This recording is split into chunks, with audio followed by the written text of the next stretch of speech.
Hello చిచ్చాస్, ఈరోజు Sunday అని చెప్పి మా దోస్త్ రూమ్కి వచ్చిన. వీడు నా కోసం చికెన్ తీసుకొచ్చిండు. యాక్చువల్గా వీడు చికెన్ తీసుకొచ్చి వండుతానంటే నేను వచ్చిన, వీడు బాగుంటా అని చెప్పిండు. ఎట్లా ఉంటుందో చూద్దామని చెప్పిన. ఇగో మన కాక అయితే చెప్పులెక్కనే చేస్తుండు మొత్తము. ఓ తిప్పుడు తిప్పుతుండు అన్న, చూడాలి ఎట్లుంటుందో టేస్టు. మంచిగానే వండుతుండు. ఆహా చూసే స్మెల్ అయితే వస్తుంది. వేడి వేడి అన్నం పెట్టుకున్నా. ఆహా ఇంతవాడు మన డియానా ఢిల్లో సినిమా మస్తు ఉంది సినిమా. ఇక సినిమా కూడా పెట్టుకొని చూస్తాను. ఓ ముక్క అయితే నాకైతే ఆగతలేదు. ఇప్పుడెప్పుడు తిందామని చూస్తున్నా, మీకోసం వీడియో తీద్దామని చెప్పేసి ఇక ఆపుకున్నా.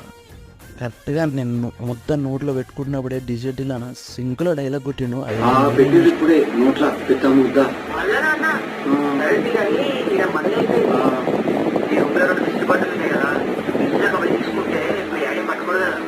ఎవ్వరు పట్టుకోవడరా మార్కస్.